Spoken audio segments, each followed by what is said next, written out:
धीमी रफ्तार से आगे बढ़ रही यूक्रेन की जंग में अब कूटनीतिक और आर्थिक दांव-पेच तेज हो रहे हैं। इस बार एक ऐसा दांव चला गया जिससे पूरे यूरोप में टेंशन बढ़ गई।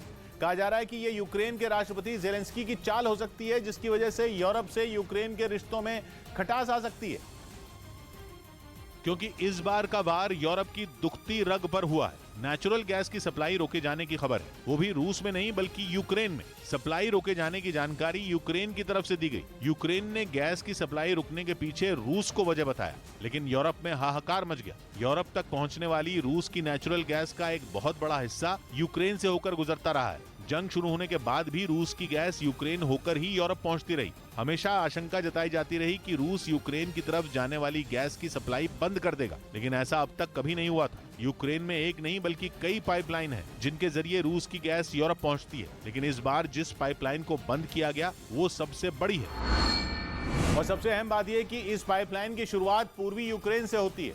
पूर्वी यूक्रेन मतलब वही डॉनबास इलाका जो पहले से रूस के समर्थन वाले विद्रोहियों के कब्जे में है। वहां एक ऐसा कंप्रेसर स्टेशन है जहां से गैस पाइपलाइन यूक्रेन के दूसरे छोर मतलब पश्चिमी हिस्से को पार करती हुई यूरोप के बाकी मुल्कों तक पहुंचती थी। अब यूक्रेन का कहना है कि डॉनबास में रूस ने भारी तबाही मचाई है। बमबारी और मिसाइलों से हुए हमले से बड़ा नुकसान हो चुका है। गैस का कंप्रेसर स्टेशन इसलिए अहम होता है क्योंकि पाइपलाइन में गैस के दबाव को कंट्रोल करना जरूरी होता है। दबाव कम या ज्यादा करने के लिए कंप्रेसर स्टेशन में बड़ी बड़ी मशीनें लगाई जाती हैं और लगातार मॉनिटरिंग की जाती है। लेकिन अब यूक्रेन का कहना है कि डॉनबास में हो चुकी भारी तबाही की वजह से इस कंप्रेसर स्टेशन को चलाना मुमकिन नहीं है।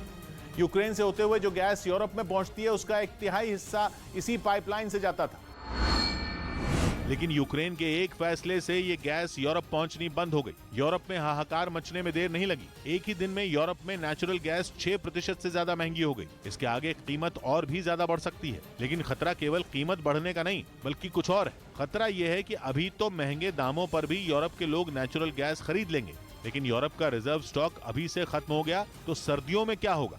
सर्दियों में घरों को गर्म रखने के लिए यूरोप को गैस की जरूरत सबसे ज्यादा होती है। स्टॉक कम भी हुआ तो यूरोप को चिंता सताने लगती है। ये स्टॉक भरने के लिए यूरोप के देशों ने फरवरी, मार्च और अप्रैल में रूस से भरपूर गैस खरीदी। जरूरत से कहीं ज्यादा गैस खरीदी थी ताकि स्टॉक भर पाए, लेकिन स्टॉक खत्म हुआ तो सारी तैयारी पर पानी फिर जाएगा, जिसका जवाब देने में यूरोप भी पीछे नहीं है। पिछले करीब 15 दिन से यूरोपियन यूनियन लगातार रूस पर प्रतिबंध कड़े करने की कोशिश में लगा है और अब खबर है कि पोलैंड और बल्गेरिया की गैस सप्लाई रोके जाने के मुद्दे पर रूस की गैस कंपनी पर कानूनी कार्रवाई की तैयारी।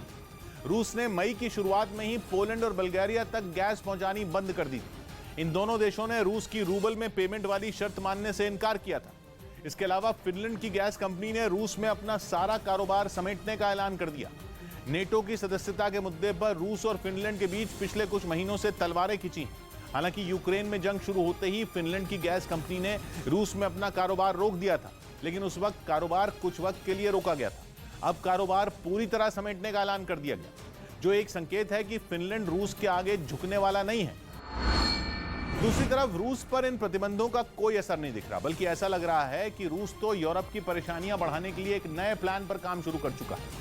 रूस की कोशिश है कि यूरोप की नेचुरल गैस की जरूरत कोई भी देश पूरी न कर पाए, और इसके लिए उसने दुनिया भर में अपनी बिसात बिछानी शुरू भी कर दी। रूस के विदेश मंत्री सर्गेई लैवरोव ओमान के दौरे पर पहुंच गए। ओमान ओपेक प्लस समूह में शामिल है, मतलब पेट्रोलियम प्रोडक्ट बनाने और दुनिया तक पहुंचाने वाले देशों में शामिल है। ओमान से पिछले कुछ दिनों में यूरोप के कई देशों के संपर्क किए जाने की खबर है। ओमान के पास नेचुरल गैस का भंडार है जो यूरोप के काम आ सकता है, लेकिन ओमान तक रूस के विदेश मंत्री के पहुंचने का मतलब साफ है कि वो यूरोप के लिए दुनिया के दरवाजे बंद करने के प्लान पर काम कर रहा है। रूस की कोशिश ये है कि अगर यूरोप कहीं से अपनी तेल और गैस खरीद भी ले तो उसे रूस से ज्यादा कीमत खर्च करनी पड़े।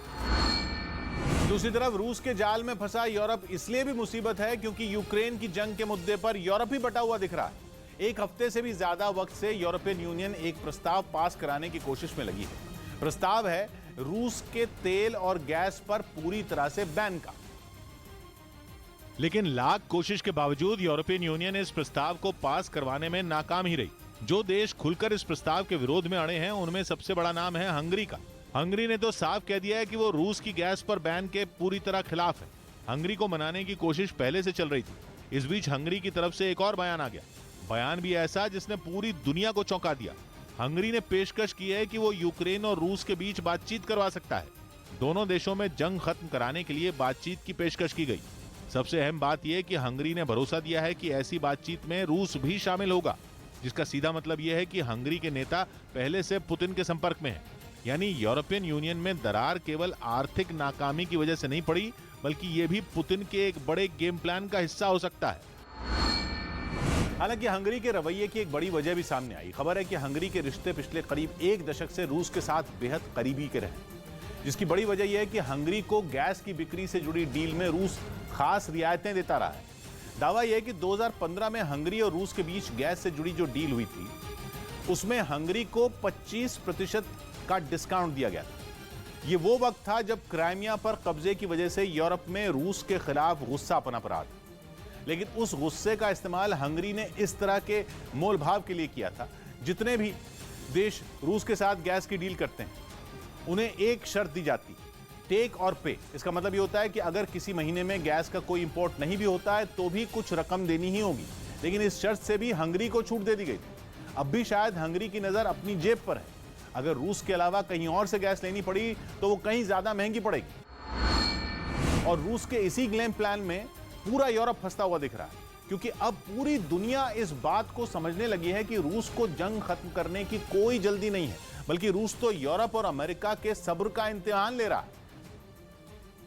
क्योंकि रूस पर लगाए गए प्रतिबंधों का असर केवल रूस पर ही नहीं हो रहा, बल्कि इसका बहुत बड़ा असर यूरोप और अमेरिका की अर्थव्यवस्था पर भी पड़ रहा है। महंगी गैस और महंगे कच्चे तेल ने पहले ही बजट बिगाड़ कर रख दिया है। ऊपर से बाजार में रोज के इस्तेमाल की ऐसी बहुत सी चीजें हैं जो रूस से इन देशों के बाजारों में पहुंचती थी।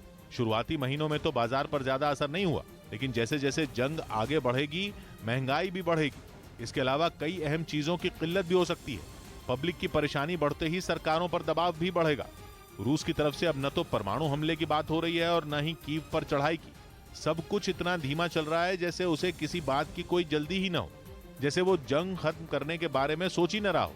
यही वजह है कि रूस का संयम यूरोप और अमेरिका की टेंशन बढ़ा रहा है। वहीं रूस के हमले में तबाह हुए यूक्रेन के बुचा और होस्टोमेल शहर के कई इलाकों में न्यूज 18 की टीम पहुंची। यूक्रेन का दावा है कि रूसी सेना के हमले में शहर के ज्यादातर हिस्से बर्बाद हो गए।